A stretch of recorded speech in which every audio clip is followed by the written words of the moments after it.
artifisial fase C di jenjang SD. Tapi sebelum saya penggibasan, saya mau kita ice breaking dulu. Boleh berdiri biar gak ngantuk. Ini melatih kefokusan teman-teman. Oke?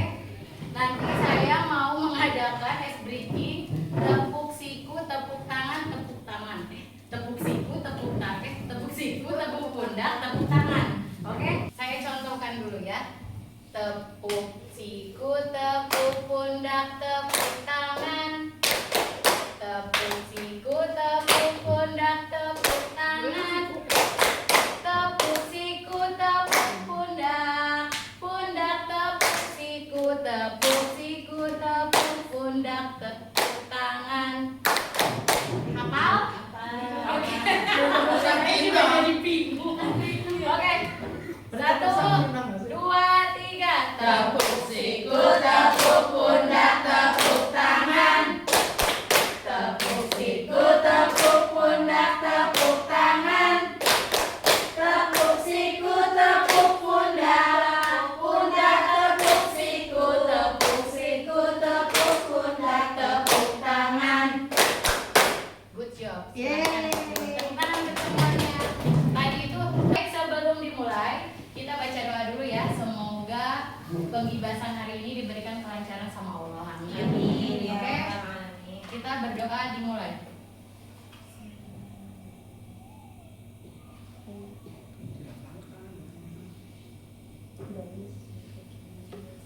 Berdoa selesai. Oke, baik teman-teman. Di sini saya akan menjelaskan tentang materi coding yang sudah saya pelajari selama berapa ya? 10 hari kayaknya. Oke, di sini dimulai ya. Di sini ada tujuan penggibasan. Yang pertama, berbagi wawasan hasil pelatihan coding dan kecerdasan artifisial fase C jenjang SD. Kalau coding SD itu fase C, kalau SMP itu fase D. Gitu. Dan yang kedua, meningkatkan pemahaman tentang pentingnya literasi digital di SD. Yang ketiga, memberikan contoh praktik mengajar coding dan kecerdasan artifisial yang sederhana dan menyenangkan. Jadi, teman-teman berpikirnya coding itu apa? Saya waktu pelatihan itu coding, wah saya merakit coding itu saya nggak bisa kayak gitu. Teman-teman apa? Sama enggak? Seperti saya berpikirnya coding itu ngerakit, bermain komputer, terus punya apa ya? Kayak aplikasi-aplikasi kayak gitu. Sama. Enggak, sama. Oke, baik. Ternyata coding di fase C itu di SD lebih seru. Dia itu tidak belajar seperti itu. Jadi kalau yang kayak IT itu mah fasenya bukan fase C, bukan bagian SD, tapi itu mah sudah ke fase-fase yang anak yang udah kuliah ke SMA yang merakit gitu. Nah, di sini KKA singkatan ya, coding kecerdasan artifisial. Bukan materi pembelajaran wajib dilaksanakan melalui 3 opsi. Yang pertama, mata pelajaran pilihan. Yang kedua, ekstrakurikuler. Yang ketiga, terintegrasi dengan mata pelajaran lain. Jadi nanti tahun depan, malah kalau saya sudah selesai pelatihan itu disuruh sama siapa sih bapaknya, harus langsung harus ada pelajaran coding masuk. Kalau paling lambat paling tahun ajaran baru seperti itu kalau sekolahnya belum siap. Tapi di sini coding itu pembelajarannya itu harus diwajibkan untuk masuk di setiap sekolah. Jadi bukan ekstrakurikuler gitu. Jadi harus wajib ada mapel. Nah, itu mapel coding. Kayak gitu. Terus coding itu pembelajarannya itu 2 kali 35 menit. Jadi 2 jam ya. Kalau di SD ya. Yang ketiga, terintegrasi dengan mata pelajaran lain. Jadi kalau misalkan sekolahannya belum mengadakan coding, bisa diintegrasikan dengan mata pelajaran lain seperti sains, matematika, seperti itu. Jadi bisa.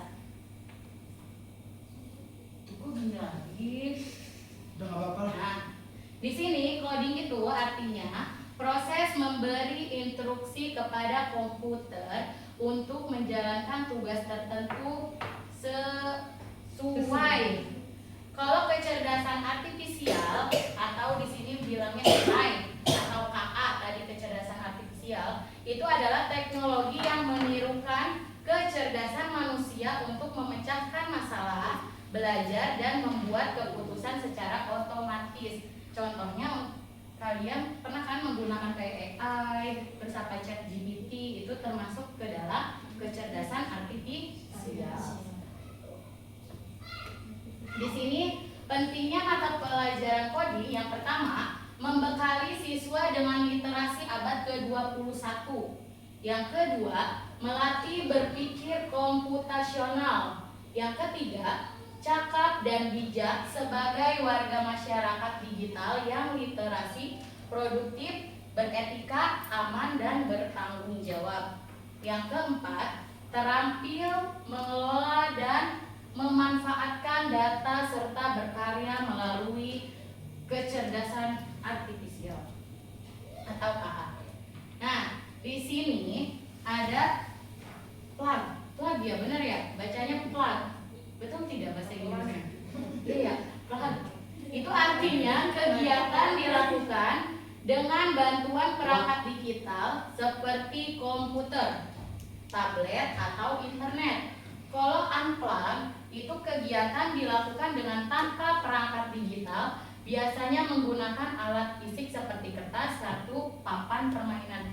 Kayak misalnya seperti kalau sudah diintegrasikan atau pembelajaran coding, kalau kalian memilih metode plug, kalian harus menyiapkan ini perangkat digitalnya. Kadang kan sekolahan kan belum semuanya punya fasilitas lengkap ya.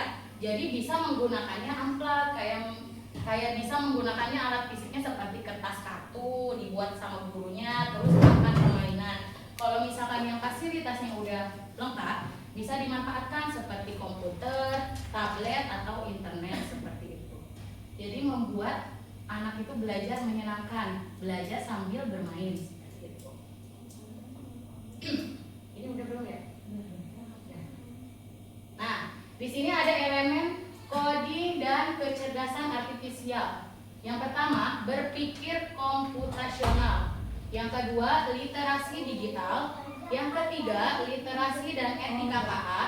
Yang keempat, pemanfaatan dan pengembangan KA. Ini yang saya pelajari.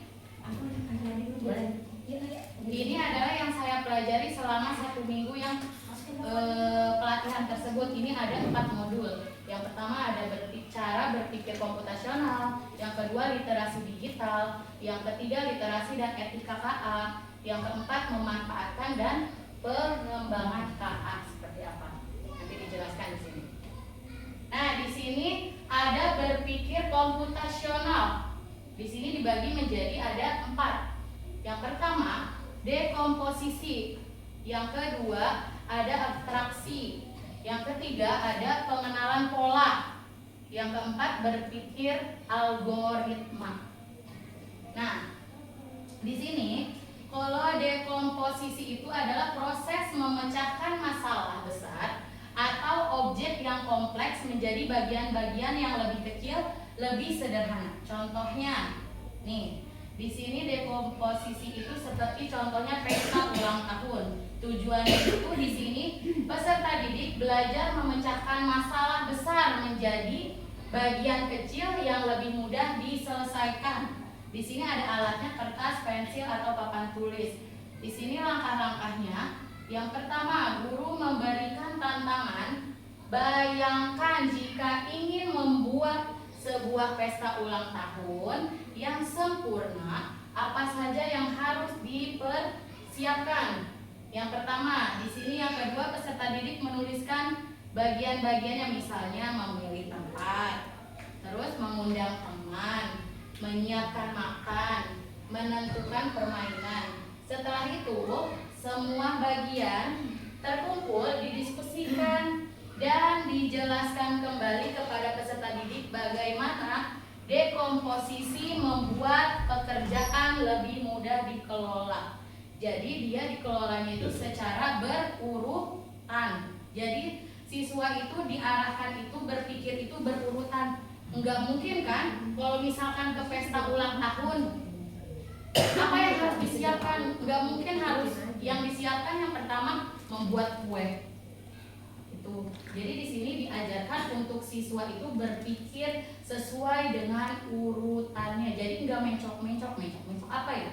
Harusnya yang pertama itu malah yang pertama itu di keempat gitu. Yang terakhir malah di ke-1 kayak gitu.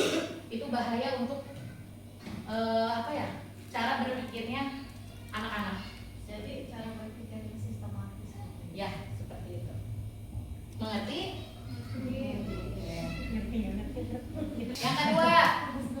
Yang kedua pengenalan pola. Kalau pengenalan pola itu kemampuan untuk mengenali pola dan kesamaan. Mungkin berulang-ulang dalam data atau informasi yang diberikan. Contohnya, kegiatannya di sini bisa dilakukan untuk semakin memahami arti dan apa ini? Aktor. Apa itu artinya ya? Tujuan, recognition. Pola pengenalan. Ya, pola pengenalan. Tujuannya nih, peserta didik belajar menentukan pola dari berbagai situasi agar dapat digunakan kembali. Di sini nama kegiatannya tebak bentuk. Alatnya kartu bergambar atau papan tulis.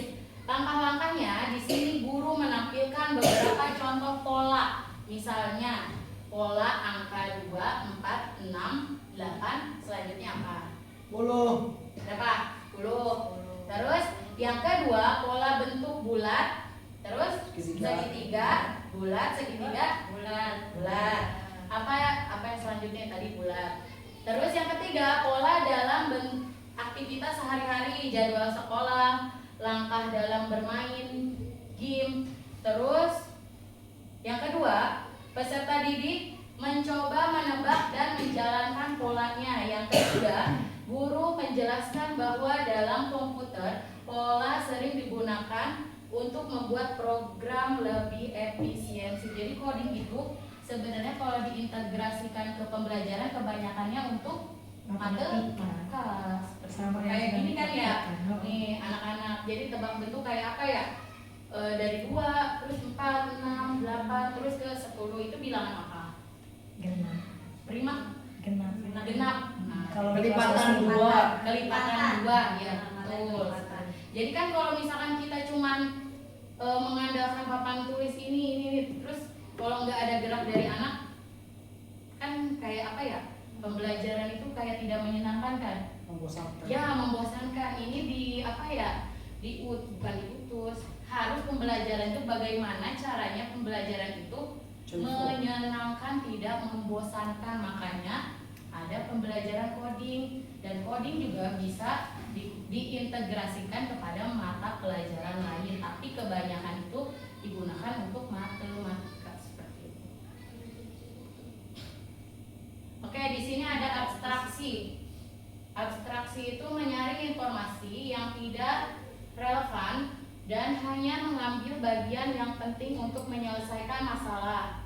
Dengan kata lain, hanya terfokus pada informasi penting dan menyaring detail yang tidak relevan. Contohnya, di sini ada kegiatannya. Tujuannya peserta didik belajar mengambil informasi penting dan mengabaikan hal yang tidak relevan. Alatnya kartu berisi deskripsi benda atau tempat tanpa menyebutkan nama. Langkahnya di sini guru menyiapkan beberapa kartu berisi deskripsi singkat.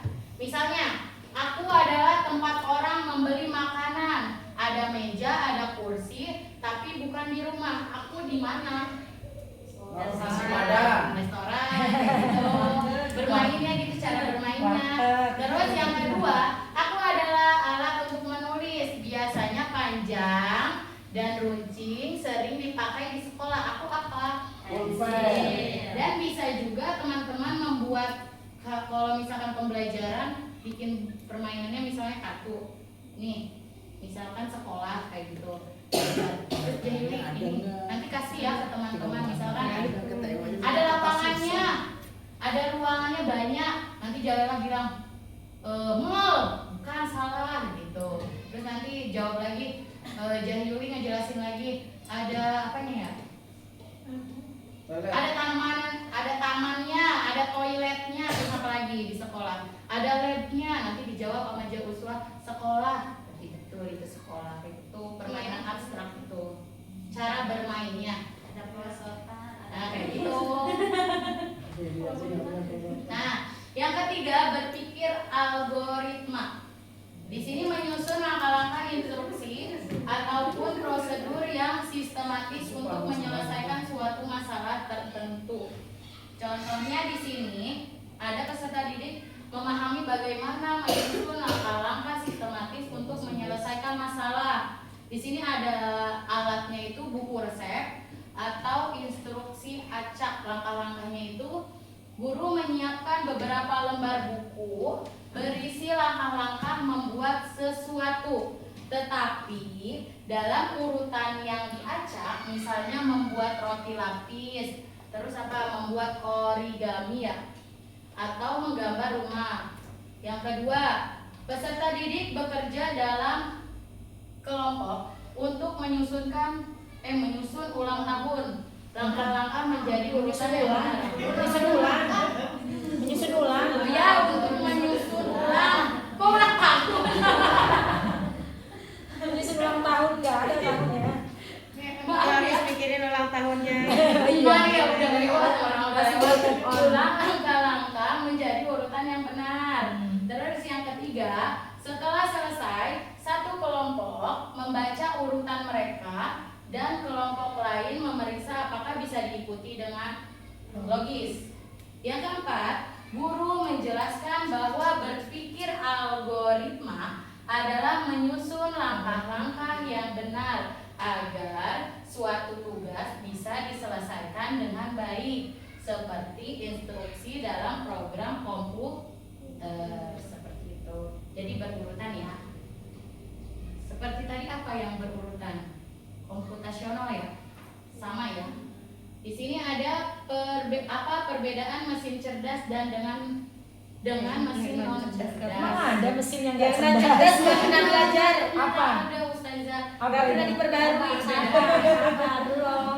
Jadi apa ya? Sebenarnya Ana mau ngasih tahu games yang tadi itu tuh, Oke, yang empat, minggu depan. komputasional, terus ada algoritma. Itu ada gamesnya banyak kayak nyusun-nyusun. Tapi kalau sekolahannya yang sudah punya fasilitas yang seperti kayak gini, kayak gitu. Itu ada linknya nggak? Ada.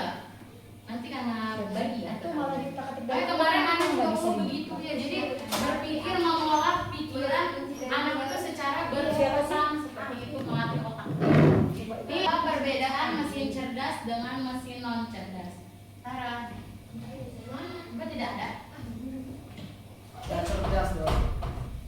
Nah, Ya harus nonton YouTube. Ya udah. Tadi nggak apa-apa. diklik aja.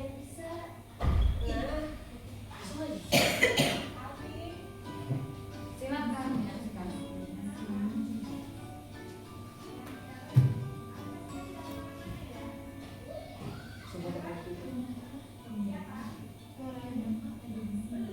Mesti fotokopi aja biar cerdas.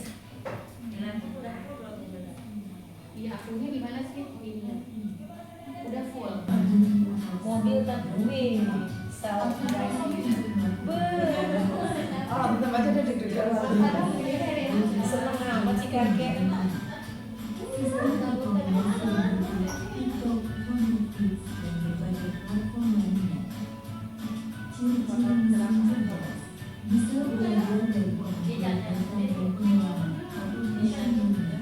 mampu beradaptasi dengan perubahan, dapat mengambil keputusan sendiri, bisa berinteraksi dengan manusia secara alami. 2. Mesin yang cerdas. Mesin yang cerdas adalah mesin yang bekerja instruksi tetap yang sudah dikeluarkan oleh manusia. Mesin ini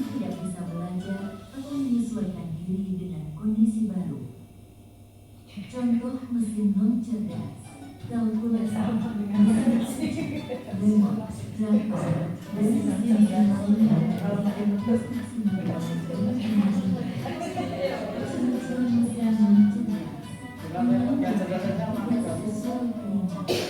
biasa-biasanya orangnya bagus. Tidak dapat belajar dari dia. Cara kerjanya selalu sama, tidak bisa beradaptasi. Kesimpulan, perbedaan utama antara mesin cerdas dan mesin yang cerdas terletak pada kemampuan kritik berpikir dan berangan. Mesin cerdas bisa bertindak layaknya manusia dalam memahami, merespons, dan beradaptasi. Sementara itu, mesin yang cerdas hanya menjalankan perintah tanpa pengetahuan atau penyesuaian. Itulah tadi penjelasan tentang mesin cerdas dan yang cerdas beserta perbedaannya. Semoga dapat menjadi pengetahuan yang bermanfaat. Terima kasih. Oke. Tadi perbedaan mesin non cerdas dan mesin cerdas. Udah paham belum? Iya. Kalau mesin cerdas itu bisa diperintahkan oleh manusia, kayak misalkan teman-teman menggunakan Google, AI, ChatGPT kayak gitu. Itu kan kalian mau cari apa kan itu sesuai dari pemikiran teman-teman kan ya. Kalau mesin non cerdas tadi itu mesinnya itu sudah ditentukan, kayak misalnya mesin cuci, ya mesin cuci ya buat nyuci, bukan untuk apa? Main atau permainan atau apa gitu. Terus kayak buat yang pembersih lantai itu debu, itu kan buat ngebersihin debu kan, nggak bisa untuk kipas-kipas, nggak bisa karena fungsinya kan sudah ditentukan. Itu contohnya mesin non cerdas. Kayak kalkulator itu buat ngitung, bukan untuk telepon ya usah tali, nggak bisa. Itu ya perbedaan mesin cerdas dan Bisa kalkulator cerdas. saya bisa buat telepon nih. Oke, di sini ada manfaat kecerdasan artifisial dalam berbagai bidang. Yang pertama di sini ada pendidikan. Pendidikan itu ruang guru, Genius, Google Classroom, Canva, Gemini AI, Google Translate. Ini manfaatnya ya. Kalau untuk hiburan itu Sport TV. Spotify. Terima kasih. Mesin cerdas Zaida. Iya betul. Gak lulus kayak bahasa Inggrisnya. Ini Netflix, betul nggak? Betul. YouTube, betul ya. Transportasi. Di sini ada Google Maps. Terus apa ini? Kendaraan pintar. Terus kesehatan. Ada timbangan berat badan, konsultasi online melalui platform kesehatan. Terus kalau keamanan, di sini ada Face Unlock, betul? Close circuit television, CCTV. Ini manfaatnya ya. Dan di sini ada tantangan etika dalam penggunaan kecerdasan artifisial. Yang pertama, plagiatisme. Tahu? Apa? Nyontek. Mencontek karya orang lain, itu plagiatisme. Yang kedua, miskonsepsi dan hoax, berita yang belum tentu benar. Yang ketiga, diskriminasi. Apa sih diskriminasi? Mengucilkan. Mengucilkan ya, Kejahatan. kejahatan ya. Yang keempat, pelanggaran privasi. Nah, ini etikanya. Terus di sini ada strategi mengatasi tantangan KA. Yang pertama ada regulasi dan kebijakan KA yang bertanggung jawab dengan menetapkan batas usia minimum bagi pengguna media sosial dan platform digital lainnya. Terus yang kedua, pendidikan dan pelatihan untuk peserta didik. Terus yang ketiga, penguatan literasi digital.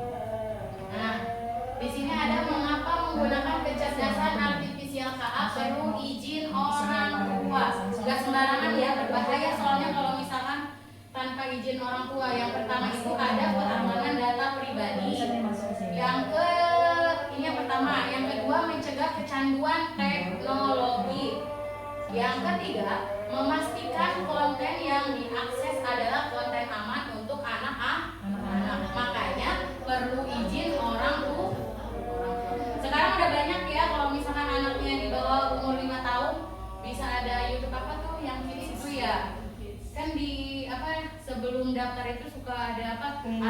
umur berapa gitu. Nanti tontonannya itu yang muncul sesuai dengan usia anak kita seperti itu. Jadi perlu banget izin orang tua. Ini udah ya? Udah. Nah, di sini ada panduan aman menggunakan KA untuk anak. Yang pertama, gunakan kontrol orang tua pada aplikasi seperti YouTube Kids yang tadi Ana bilang ya. Yang kedua, ajarkan anak untuk tidak memasukkan data pribadi tanpa izin orang tua.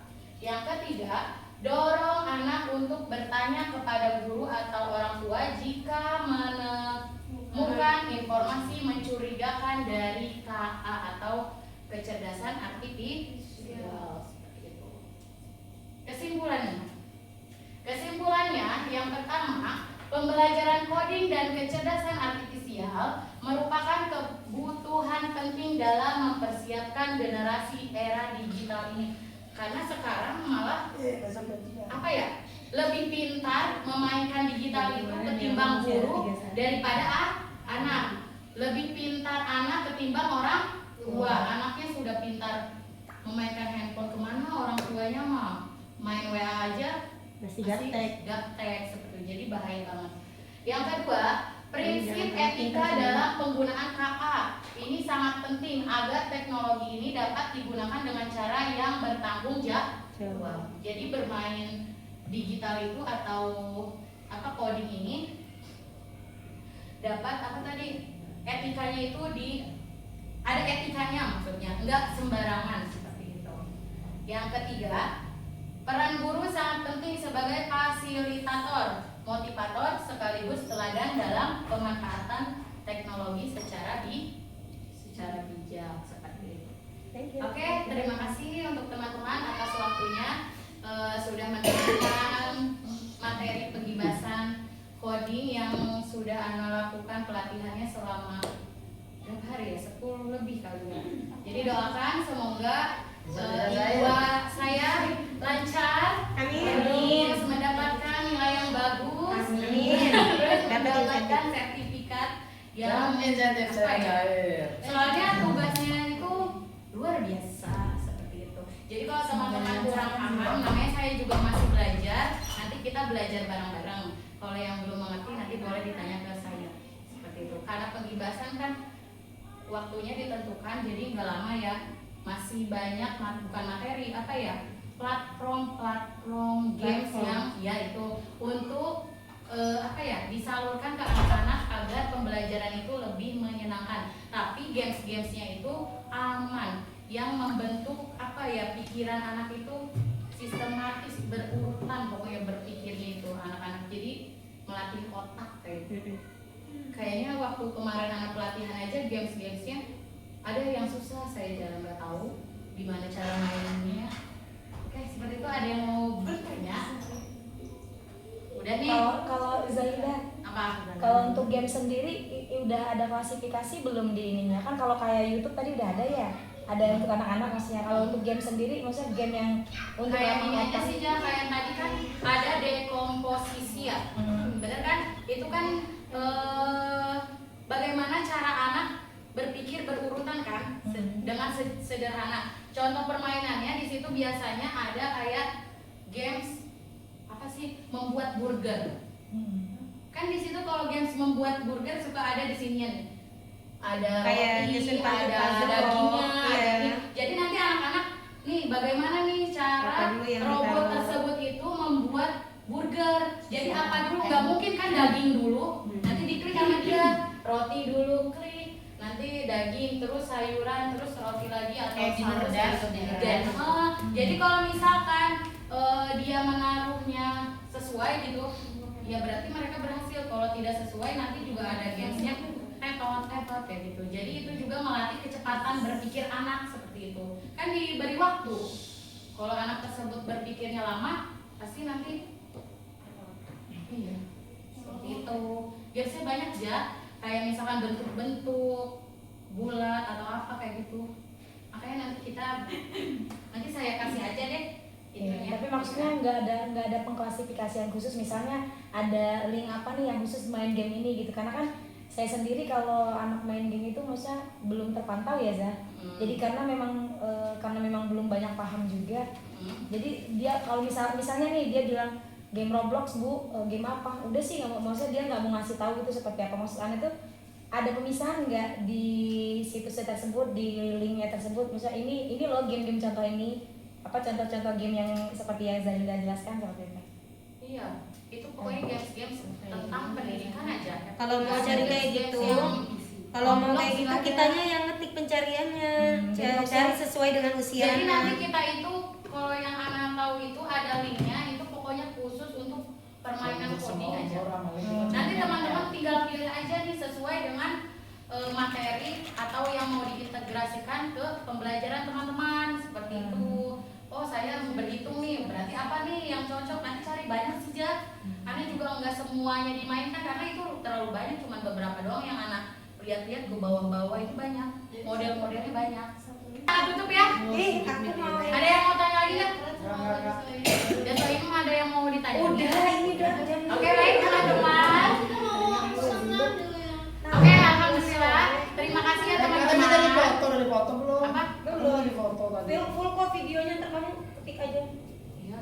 Dipotong-potong aja. Pokoknya gitu aja. Oke baik teman-teman, terima kasih atas waktunya, partisipasinya. Semoga ilmu bener ya, ilmu yang saya sampaikan kepada teman-teman bisa diserap ke otak teman-teman atau pikiran teman-teman meskipun masih abstrak ya. Masih walaupun apa ya, abstrak. kita pokoknya sama-sama belajar. Kalau Siap. teman-teman belum mengerti Ada nanti dari tanya aja ke saya. Tapi saya juga masih abstrak juga sih, tapi Harus bisa paham bertanya tanya. lah, insya Allah. Kalau teman-teman tanya saya bisa jawab.